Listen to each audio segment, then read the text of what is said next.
అవసరాన్ని ఆయన తీర్చడానికి సిద్ధంగా ఉన్నాడు. ఆ దేవుడు ఈరోజు మనతో మాట్లాడుతున్న మాట ఏంటంటే, అడుగుము జనములను స్వాస్థంగాను భూతి దిగంతముల వరకు నీకు సొత్తుగానిస్తా. ఈ ప్రపంచంలో నీకంటూ లోబడనిది ఏదీ లేదు. ఎందుకంటే ఈ ప్రపంచంలో ఉన్న సమస్తాన్ని నేను నీకు సొత్తుగా ఇచ్చేసిన. నువ్వు ఏదన్నా అడగచ్చు, నా నామంలోను నన్ను ఏమడిగినా గాను నేను మీకు అనుగ్రహిస్తును. అడుగుడి మీకు ఇవ్వబడును, తట్టుడి మీకు తీయబడును, వెతుకుడి మీకు దొరుకును. అడిగిన ప్రతి వానికి నేను నిశ్చయంగా అనుగ్రహిస్తా. మీరు ఏది అడిగినా కానీ నేను మీకు ఇవ్వడానికి రెడీగా ఉన్నా. కానీ వేర్ ద ప్రాబ్లమ్ ఈజ్ అంటే మనము అడగలేకపోతున్నాం. మనం అడగాల్సినంతగా మనం అడగలేకపోతున్నాము. మనము ప్రార్థించాల్సినంతగా మనము ప్రార్థన చేయలేకపోతున్నాం. దేవుని సన్నిధిలో మొరపెట్టాల్సినంతగా మనము మొరపెట్టలేకపోతున్నాము. దేవుడు ఎంతో గొప్ప హెచ్చైన స్థితిలో మనని ఉంచాలని ఆయన యొక్క ఉద్దేశం. ఎంతో హెచ్చైన స్థితిలో మనము ఉండాలన్నది ఆ పరమ తండ్రి యొక్క చిత్తము. కానీ మనము అయితే ఏమంటారంటే ఇహలోకపు దేవత మన కళ్ళకు గుడ్డితనం కలగజేస్తుంది. ఏదో ఒక టెన్షను, ఏదో ఒక టెన్షన్స్లో మనని పెట్టేసేస్తుంది. కొన్నిసార్లు మన అవసరతలను బట్టి మనము టెన్స్ అయిపోతున్నాము. దుష్టుడు చేస్తున్న ఒక పన్నాగం ఏంది అంటే మనని బిజీగా పెడుతుంది. ఆల్ ఓవర్ ద డే మనకు బిజీ.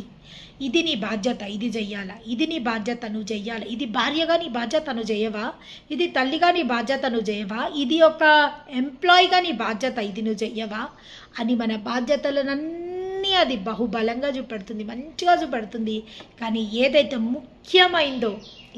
ముఖ్యమైందో దాని నుంచే మనని వైదొలిగేటట్టు చేస్తుంది. దేవుని నామానికి మహిమ కలుగును. అన్నిటికన్నా ఈ లోకంలో ముఖ్యమైనది ఆయన సన్నిధిని వెతకడము.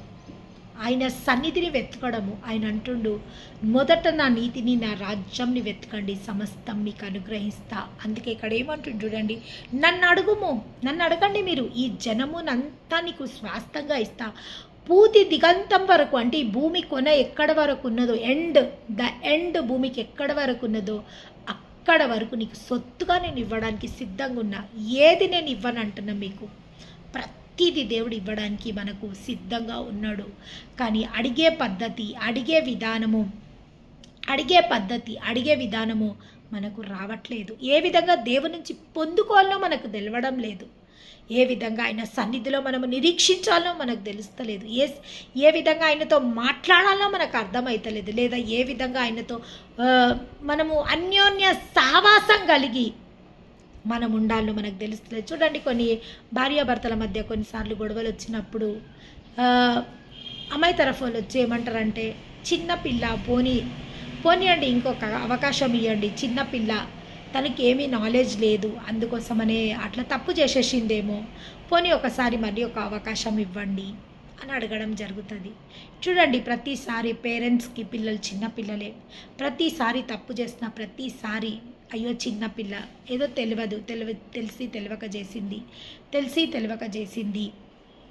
అదేవిధంగా మన దేవుడు కూడా ప్రతిసారి మనం ఒక చిన్న పిల్లల్లాగా మన ప్రేయర్ ఉన్నప్పుడు, చిన్న పిల్లల్లాగా మనం అడుగుతున్నప్పుడు దేవుడు అనుకుంటుండు, సరేలే మళ్ళీ ఒకసారి మంచిగా అడుగుతుంది, లేదా నెక్స్ట్ టైం కొంచెం మెచ్యూర్గా అడుగుతుందిలే, నెక్స్ట్ టైం కొంచెం మెచ్యూర్గా ప్రేయర్ చేస్తుందిలే అని దేవుడు సర్దుకొని పోతుండు. కానీ సమయాలు గడిచిపోతున్నాయి, కాలాలు గడిచిపోతున్నాయి, ఋతువులు గడిచిపోతున్నాయి. కానీ మన జీవితంలో ఏ మార్పులు జరగకుంటున్నాయి అంటే మార్పులు జరగవా? ఖచ్చితంగా జరుగుతాయి. కానీ మనము కోరుకున్నంత స్పీడప్తో ఆ పనులు జరుగుతలేవు. మనము కోరుకున్నంత స్పీడ్తో మనము ప్రార్థించిన మన ప్రార్థనలు, విజ్ఞాపనలు, మన యొక్క యాచనలను, మన యొక్క ఏమంటారంటే ప్రేయర్ రిక్వెస్ట్లు అంత తొందరగా ఆన్సరబుల్ అవుతలేవు. Why because we are not impressing the God with our prayers. దేవుని మనము అడిగి ఏ విధంగా అడగాలనో అడిగి మనము పొందుకోలేకపోతున్నాము. ఈరోజు పొద్దున దేవుడు మాట్లాడడం జరిగింది. జ్ఞానంను అడుగుమంటుండు. అపరంజిని వెతికినట్టు జ్ఞానమును వెతకమంటుండు. అవును, ఒక ప్రేషియస్ వస్తువుని ఏ విధంగా వెతుకుతామో ఆ విధంగా మనము జ్ఞానమును వెతికినప్పుడు జ్ఞాన వివేచనములు సిరి సంపదలు ఆయన యందు గుప్తంలై ఉన్నవి. అవును, సమస్తము ఆయన ఆధీనంలో ఉన్నాయి. సమస్తము ఆయన ఆధీనంలో ఉన్నాయి. కానీ నిజంగా సమస్తం ఆయన ఆధీనంలో ఉన్నాయి. అది నిజం ఒకవైపు. కానీ నిజంగా ఇంకొక వైపు ఏంటంటే సమస్తం మన ఆధీనంలో కూడా ఉన్నాయి. సమస్తం ఆయన ఆధీనంలో ఉన్నాయి, దేవుని ఆధీనంలో ఉన్నాయి. దేవుని చిత్తం లేనిది మన జీవితంలో ఏది జరగదు. ఏది జరగాలన్నా దేవుని చిత్తం కావాలా? Yes it's true. బట్ ప్రతిదీ దేవుడు మన ఆధీనంలో, మన అథారిటీలో, మన పర్యవేక్షణలో సమస్తాన్ని మనకు కూడా అనుగ్రహించేసాడు. It is also a true. ఎందుకంటే ఆయన ఏమంటుండంటే, నేను చేయు కార్యములు మీరు చెయ్యదరు, అంతకన్నా గొప్ప కార్యములు మీరు చేసేదరు. నేను చేసిన దానికన్నా ఇంకా ఎన్నో రెట్లు గొప్ప కార్యాలు మీరు కూడా చెయ్యగలుగుతారు. ఖచ్చితంగా మీరు చెయ్యగలుగుతారు. చెయ్యాలన్నదే నా యొక్క చిత్తము. ఈ భూమిని స్వతంత్రించుకోవాలన్నదే నా యొక్క చిత్తము. ఆదికాండ 1వ అధ్యాయంలోనే దేవుడు మానవునికి ఇచ్చిన దీవెన ఏంటంటే, ఫలించి విస్తరించి అభివృద్ధి పొందండి. ఫలించాలన్నది దేవుని చిత్తం, మనం విస్తరించాలన్నది దేవుని చిత్తం. మనము ఏమంటారంటే విస్తరించి ఫలించి అభివృద్ధి పొందాలన్నది దేవుని యొక్క చిత్తం. ఫలించి విస్తరించి అభివృద్ధి పొందాలన్నది దేవుని యొక్క చిత్తం. కాబట్టి మనము ఫలించకపోతే, మనము దీవెనలు పొందుకోకపోతే, మనము ప్రామిసెస్ స్వతంత్రించుకోకపోతే, ఆ ప్రామిసెస్ని మనం వాడుకోకపోతే మనకన్నా ఎక్కువగా మన దేవుడే బాధపడతాడు. ఈరోజు మనము మన ప్రార్థనలకు జవాబు వస్తలేదు, ఇంకా నా ప్రార్థనలకు జవాబు వస్తలేదు. అసలు దేవుడు వింటుండా నా ప్రార్థనలు? ఒకవేళ దేవుడు వింటే ఎందుకు నా ప్రార్థనలకు జవాబు రావట్లేదు? ఖచ్చితంగా రావాలా కదా. మరి నా ప్రార్థనలో ఏదన్నా లోపం ఉందా, లేదా నా ప్రార్థనలో ఏదన్నా ఇంకా తప్పిదం ఉందా, లేదా ఇంకా నా యొక్క ప్రార్థనలో దేవుడి సన్నిధికి చేరతలేదా అని ఎవరెవరైతే వాపోతుండ్రో వారందరితో దేవుడు మాట్లాడుతున్న మాట ఒక్కటే, మీరు మీ ప్రార్థనలు ఆలకింపబడతలేవు, లేదా మీ ప్రార్థనలకు జవాబు రావట్లేదని మీరెంత బాధపడుతుండ్రో, మీరు ఆ దీవెనలు పొందుకోలేకపోతుండ్రు అని మనకంటే ఎక్కువగా మన దేవుడు బాధపడుతుండు. ఎస్, ఒక తండ్రికి తన బిడ్డలు ఎప్పుడు ఫలించాలనే ఇష్టం. ఒక తల్లికి ఎప్పుడు తన పిల్లలు అభివృద్ధి పొందాలనే ఇష్టం. ఏ తల్లిదండ్రులు మా పిల్లలు ఏ దీవెనలు పొందుకోవద్దు, మా పిల్లలు ఎట్లుండ్రో అట్లుండాలా, మా పిల్లలకు అంటారు కదా, ఏ పరిస్థితులు ఉండో వాళ్ళు అదే పరిస్థితులు ఉండాలా, వాళ్ళకి ఏం మంచి జరగొద్దు అని ఏ తల్లిదండ్రులు ఆశించరు. ప్రతి ఒక్క తల్లిదండ్రులు మేము పొందుకోండి మా పిల్లలు పొందుకోవాలా, ఏదైతే మేము పొందుకోలేదో ఇప్పటిదాకా, ఏ ఎడ్యుకేషన్ మేము పొందుకోలేదో, ఏ లగ్జరీస్ మేము పొందుకోలేదో, లేదా ఏ జాబ్స్ మేము పొందుకోలేదో, ఏ గొప్ప గృహాలలో మేము ఉండలేదో, అది మా పిల్లలు ఉండాలా, అది మా పిల్లలు పొందుకోవాలా. చాలామంది తల్లిదండ్రులు పిల్లలకు వాళ్ళు ఏదైతే చదువుకోలేకపోయినరో, వాళ్ళ లైఫ్లో ఏదైతే ఎడ్యుకేషన్ వాళ్ళు కంప్లీట్ చేయలేకపోయినరో అది వాళ్ళ పిల్లలకు వాళ్ళకి ఇష్టం లేకున్నా కానీ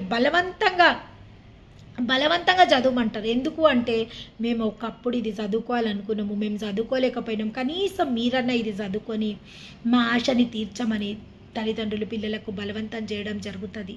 అదేవిధంగా మన దేవుడు తన పొందుకొని ఆ యొక్క అద్భుతాలను ఇంకా ఆయన 3.5 సంవత్సరాలే భూమి మీద ఆయన అద్భుతాలు చేసిన సమయం ఎంత అంటే 3.5 సంవత్సరాలే. 33.5 సంవత్సరాలు ఆయన భూలోకంలో జీవించిండు, కానీ 3.5 సంవత్సరాలు మాత్రమే ఆయన అద్భుతంలో చేసిండు. ఆ 3.5 సంవత్సరాలు ఆయన చేసిన అద్భుతాలకు భూలోకంలో ఉన్న పుస్తకాలు సరిపోలేదంట. దేవుని నామానికి మహిమ కలుగునుగాక. కాబట్టి ఆయన ఒక్కైనా చేస్తే భూలోకంలో పుస్తకాలు సరిపోలే. మరి మనం అందరం అద్భుతాలు చేస్తే ఇంకా మొత్తం ప్రపంచం అంతా అద్భుతాలమయమైపోతుంది. దేవుని నామానికి మహిమ కలుగునుగాక. కాబట్టి దేవుని యొక్క చిత్తము, దేవుని యొక్క సంకల్పం ఏంటంటే ఆయన చేయు కార్యముల కన్నా గొప్ప కార్యాలు మనం చేయాలా. అడిగి సమస్తాన్ని ఆ దేవుడు మన స్వాధీనంలో ఉంచిండు. స్వాస్థంగా మనకిస్తా అంటుండు, సొత్తుగా మనకిస్తా అంటుండు. కాబట్టి అత్యాసక్తితో ఈరోజు ఏది అడిగినా కానీ, ఏది అడిగినా ఆయన అంటున్నా, నామంలో మీరు నన్ను ఏం అడిగినా నేను చేయడానికి రెడీగా ఉన్నా, నేను మీకు ఇవ్వడానికి రెడీగా ఉన్నా, నేను మిమ్మల్ని దీవించడానికి రెడీగా ఉన్నాను. సెలవిచ్చిన దేవదేవునికి మహిమ కలుగును గాక. మా పరిశుద్ధుడవైన తండ్రి, ఈరోజు ప్రభువా మాతో మీరు మాట్లాడిన ప్రతి మాటకై నీకు వందనాలు.